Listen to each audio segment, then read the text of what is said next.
Well, howdy ho, my peeps. I'm doing a bath time confessional. Haven't done one of these in a long, long time, in part because I haven't had the opportunity to be in my bathtub for a long, long time.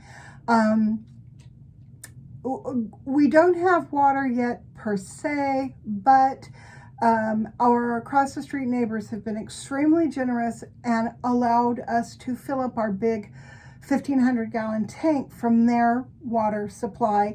And boy, it's a game changer. We're not using that much more water than we were before when we were carting our own 200-gallon water tote back and forth. But there are a few things that I can do now that are pretty darn exciting, like jump in the shower when I want to, and today, for the first time in weeks and weeks and weeks, take a bath, and I'm really enjoying it. First up, I have lost some hair in addition to everything else. I took off about 7 inches off the bottom of my hair, and I told the gal that so she asks me, well, do you want me to, layer the front? What do you want? I said, none of that. Just cut it straight off the bottom. Don't point cut it. Don't layer it. Don't undercut it. Don't give me bangs. Just figure out what's the longest layer in the front, and everything else needs to come off at that length. And I'm loving it. I really needed to release all those years of damaged hair that I was holding on to for all sorts of convoluted reasons. So yeah, I'm feeling better about that. I am in a nihilistic, deep depression. And this is how I know. I'm not doing anything in my house to clean it up. I mean, when Grant's hungry, I'll feed him. When I'm hungry, I'll feed me. I remember to feed the dog and medicate her usually, although today I forgot, so I just called Grant and asked him if he would do that while I'm in the bathtub. I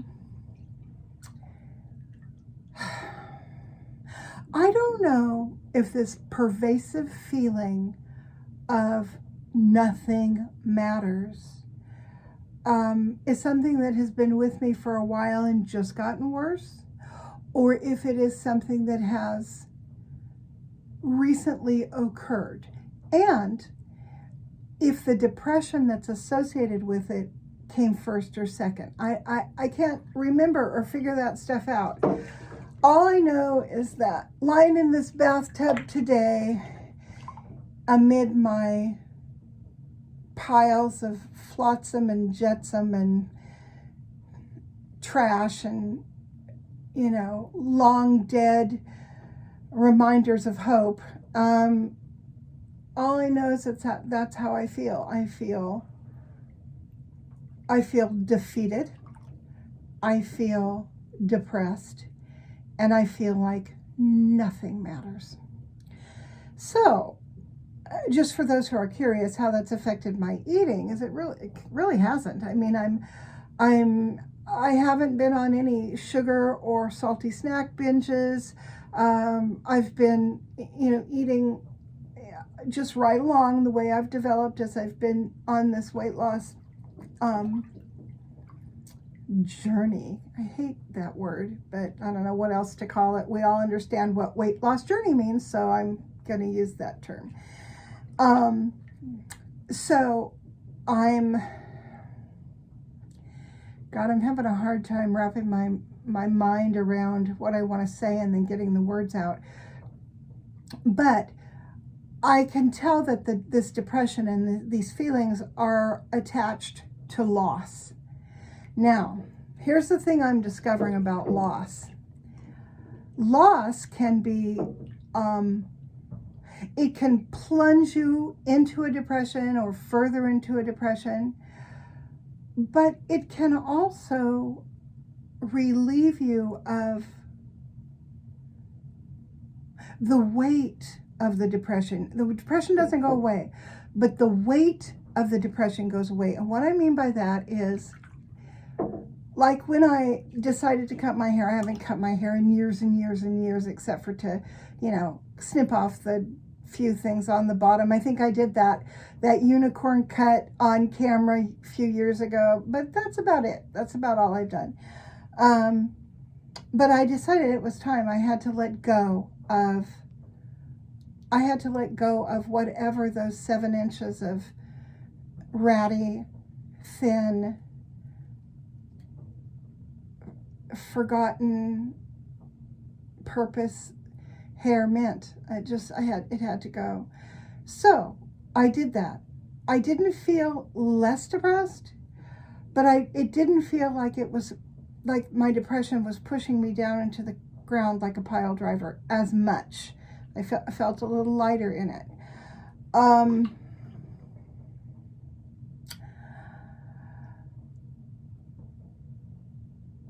Cleaning out my storage, my big 40-foot storage container this summer, while I wasn't feeling depression the way I am now, I did notice that by getting rid of stuff, it lightened up my spirit.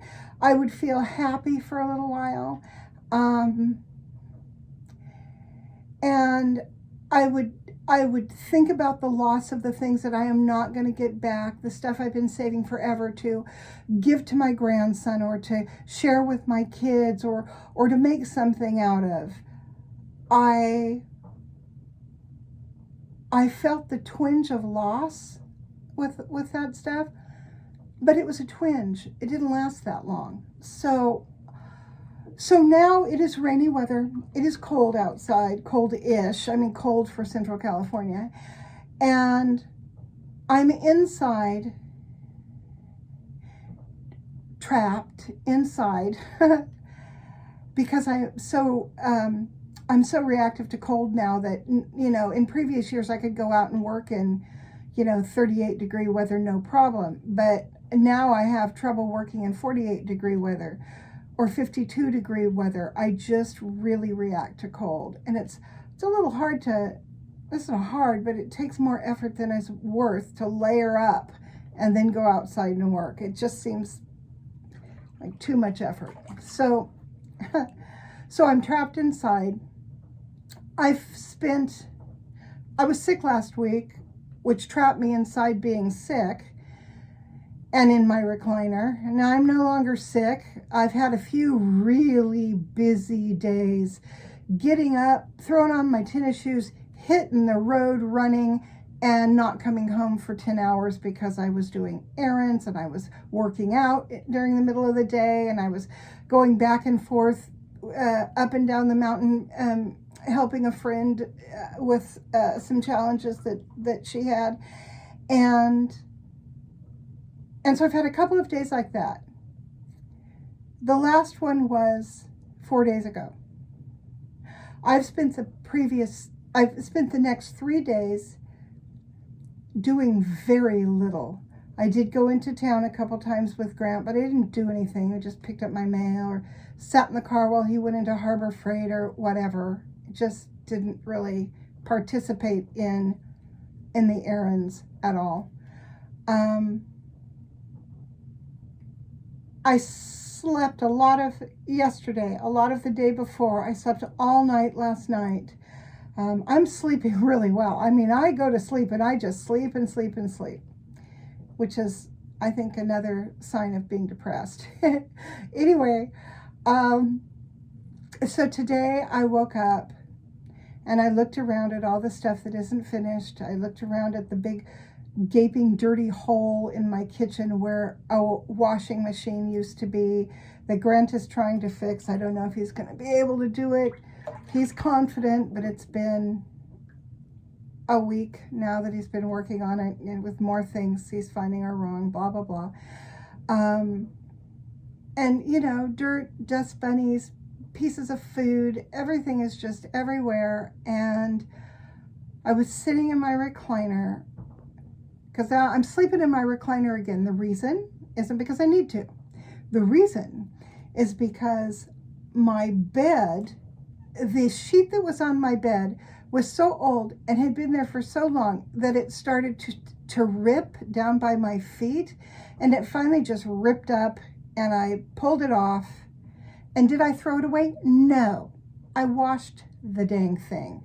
Why? Well, because it's purple, my favorite color, and because it's made of 100% cotton. So therefore it has some sort of intrinsic value. For what? I have no idea. But my little pea brain is thinking that's the sort of thing you hoard. Okay, so I do have other sheets that fit a full-size bed, which is what I'm sleeping in now. But they are in a cabinet behind some furniture upon which is piled boxes that have tools on top of them. And then there are boxes in front of that. And even though I can very easily just move all that crap out of the way, grab my sheets and move it back, the effort just doesn't seem worthwhile. It's like, so my sheets are in this buried cupboard. So what? I have a recliner. It lays down into a completely flat sleep position. So let's take the easy way out. God.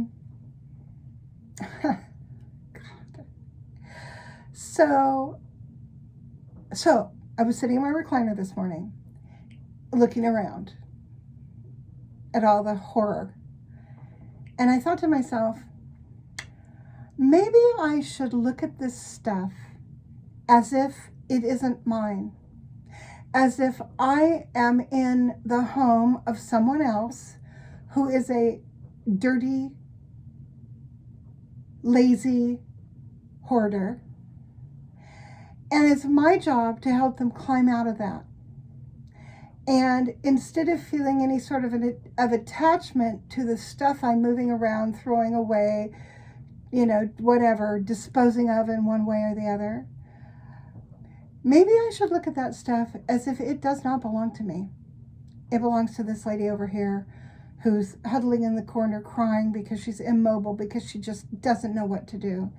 And so I'm going to sweep in and I'm going to do it for her. Now, let's take this little fantasy a little further. Let's say that this woman it's the 14th of December, and she promised she would decorate her home. She promised herself, not anyone else, because no one else in her life cares if there's Christmas decorations or not. Her children don't care. Her husband doesn't care. The animals don't care. She never has friends over, so they are not around to care. There's really no one to care. So why even worry about it? I'm imagining this woman huddled in the corner crying is choking out to me between tears. And so what would I tell that woman? What would I say to her? And this is what I would say. Do Christmas decorations, everything they meant to you in the past, mean to you now, might mean to you in the future? The feeling you get when you're in your decorated home, does that matter to you? Did that ever matter to you? If it doesn't matter now, did it ever matter? And if the woman says, and no, it never mattered, I just promised everybody else I would do it, and I really don't want to do it, and now nobody else cares, that would be a different story. Then we would talk about releasing your expectations of yourself based on what other people want, and being authentic, and all that psychobabble crap that actually works. But if she said, I enjoy decorating my house, I enjoy the process, I enjoy sitting in the decorations for a month or however long. And I even enjoy taking them down because that means we're heading into the next season, which is the pre-growth renewal season of deep winter as it heads to spring. And that's all important to me. It always has been. Then I would tell her, then decorate your dang house. It doesn't matter what anybody else thinks or how close it is to Christmas. The process, you were telling me, is important to you. So go through the process. Even if you yank all the decorations down 3 days from now, you will have still gone through the process, which is valuable to you. So of course, I am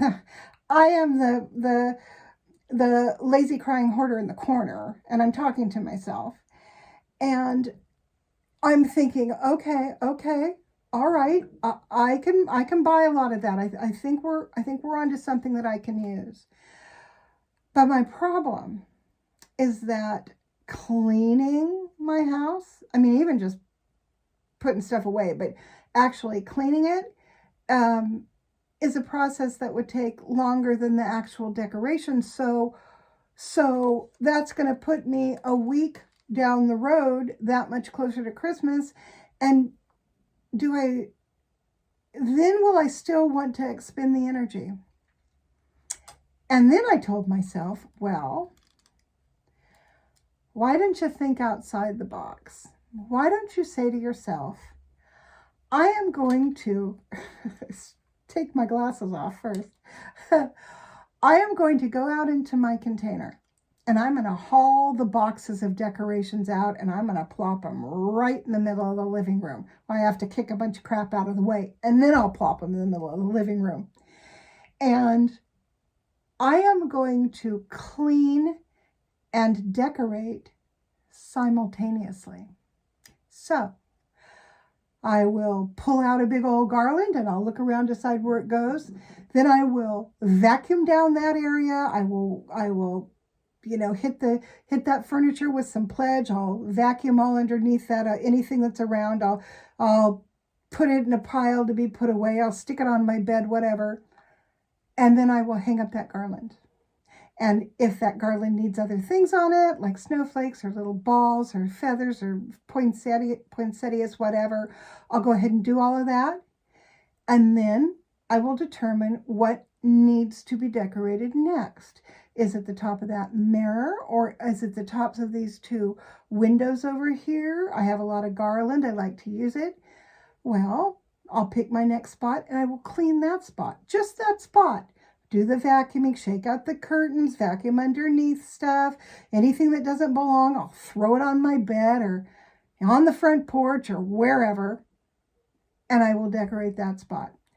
And in that way, I will make it around my small dining living area, which is what I'm going to decorate. I'm not going to put up a tree per se, although I might come up with some sort of alternative tree. I'm not really sure, but I will do both necessary things at once. And by doing that, I think outside the box. I do something in a novel way, and I also give value to both processes. The cleaning is just as valuable as the decorating, and vice versa. And I thought about that, and I thought, you know what?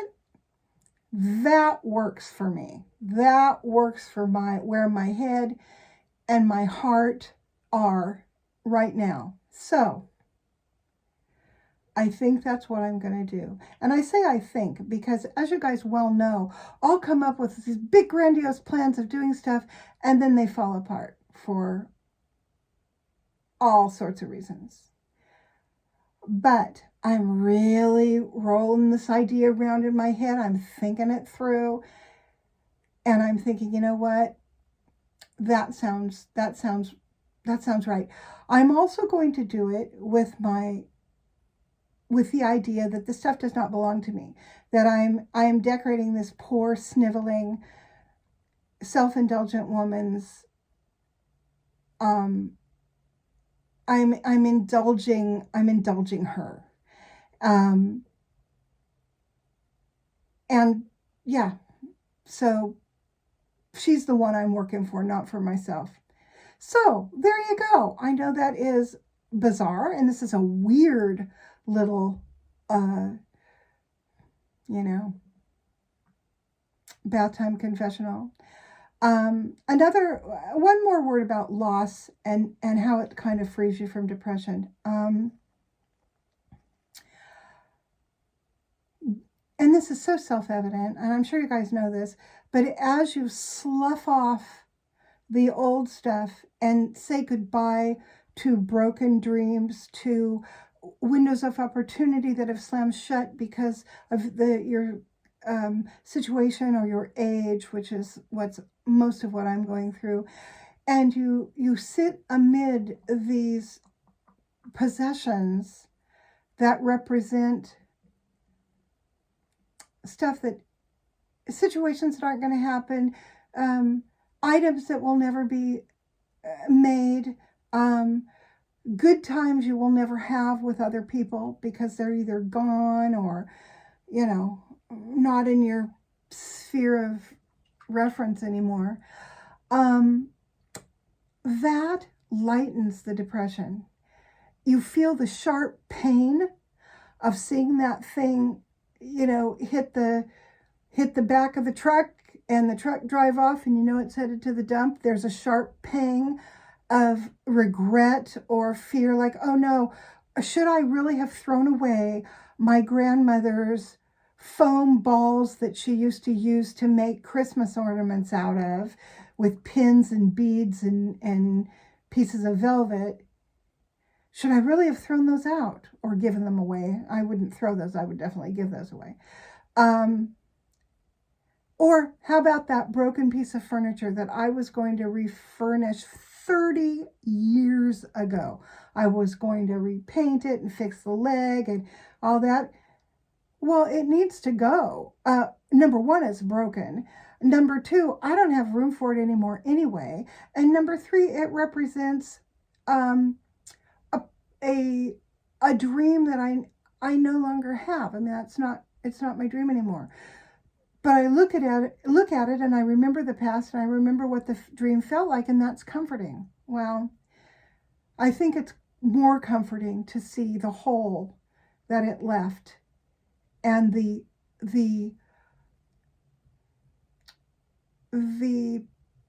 promise of emotional simplification that will help me deal with my depression. And there you go. So I'm going to practice that, losing things on purpose, giving them away, throwing them out, taking them to the dump, burning them, whatever.